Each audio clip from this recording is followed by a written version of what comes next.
We all live for this moment. We visualize opening that banking app, seeing those 7 digits, and boom, all the problems vanish. We are free, we are rich, we are finally happy. We chase that million like a dog chases a laser pointer, endlessly, with absolute conviction that the moment we catch it, life wins. But I'm here to tell you something unsettling. I've looked at the science and talked to the people who've actually done it, the serial entrepreneurs, the silent set of millionaires, and they all tell the same quiet truth.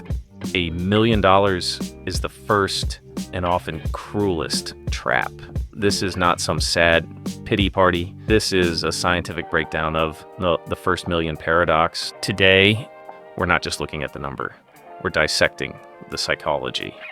We will break down 3 distinct brain traps that sabotage your success, examine the true point of sufficiency, and show you how to use money as a tool for true freedom, not just expensive bondage.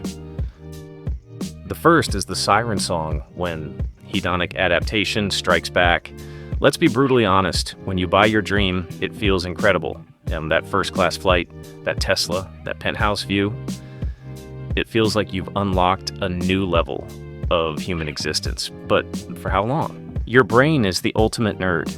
It's a master of hedonic adaptation, psychological mechanism that quickly normalizes any positive change. You bought the watch you always wanted. After 30 days, it's just a thing that tells time. The brain says, okay, cool, what's next? Your baseline for normal has just been permanently reset. This is the genesis of the lifestyle creep treadmill. You start earning $100,000 and you think, I can finally breathe. Then you earn $300,000 and you upgrade your car, your zip code, and your wine cellar. You start spending $300,000 just to feel the same level of comfort you once felt at $80,000. You've successfully become a wealthy person who is living paycheck to paycheck. Only the checks now require a truck to deliver.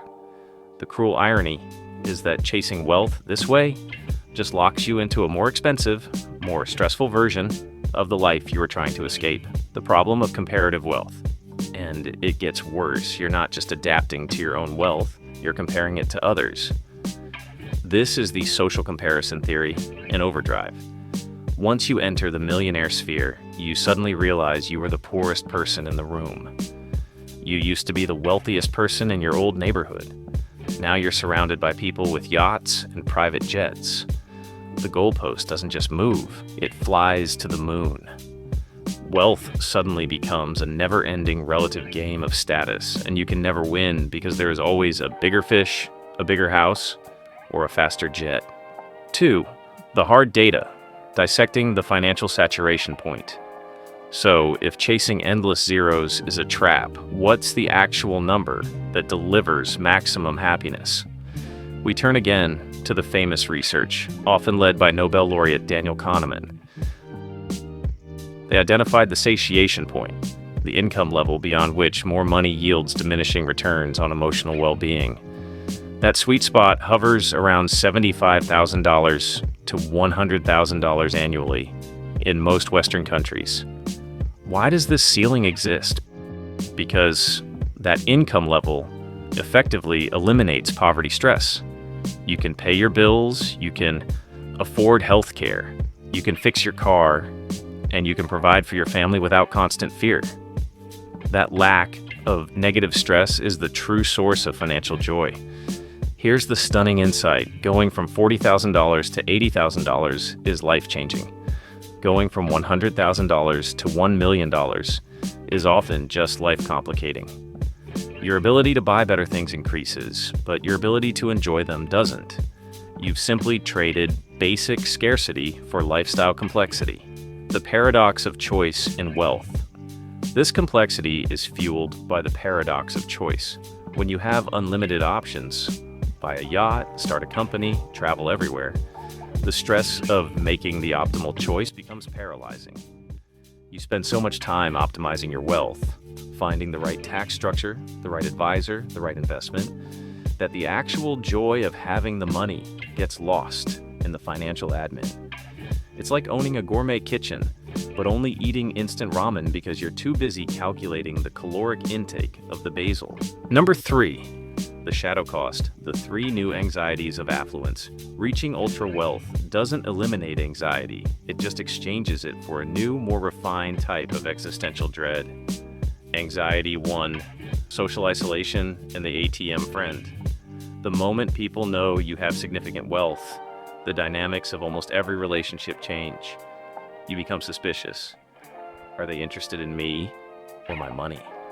Your oldest friends start asking for small loans. New acquaintances always seem to have a brilliant business idea. This leads to profound social loneliness. Wealth becomes a wall, a psychological barrier that prevents genuine connection. You are successful, but tragically alone. Anxiety 2, golden handcuffs and time slavery. This is perhaps the most insidious trap. You start the business to be free, but the business requires you to stay to maintain the new expensive lifestyle it created. You are now the highest paid slave in the room. You hate your job, but the mortgage on the sprawling estate, the private jet payments, and the expectations of your social circle demand that you keep working. You are rich, but you've effectively sold your future time for your present status. Anxiety 3, the trauma of loss.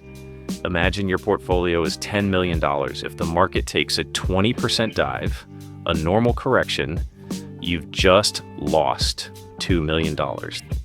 This is more than most people will ever earn. This sudden, violent evaporation of wealth triggers an intense, primitive fear.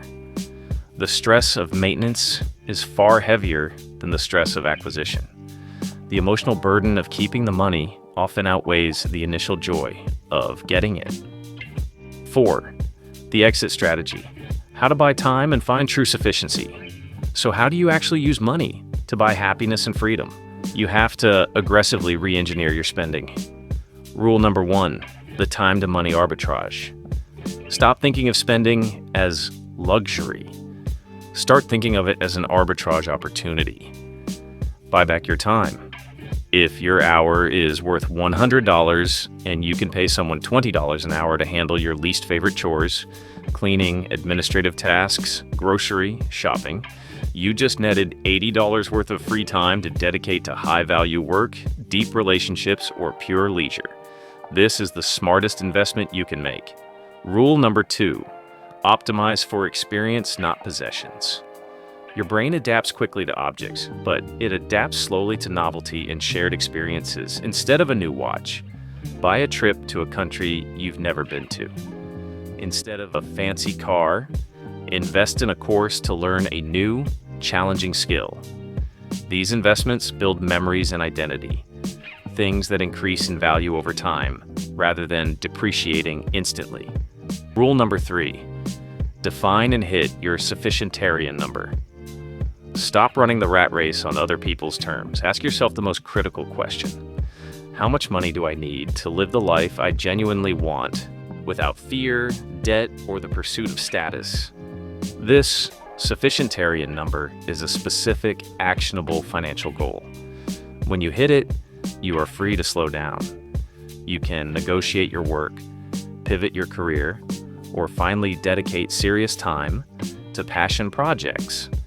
The true purpose of $1 million is not to buy a status symbol. It is to buy the optionality to say no to anything that drains your energy. Your pursuit of the first million is often a beautiful journey of self-discovery, but never confuse the map with the territory. The million is not the destination. It is simply a powerful tool. If you seek it to impress strangers, you will achieve nothing. If you seek it to buy back your time and gain the optionality to pursue a meaningful life, you win the entire game. So let's flip the script. Forget the million for a second. If you could buy 1 hour back from your week, what deeply meaningful or truly joyful thing would you spend it on? Drop your answer below. Thanks for watching. See you soon.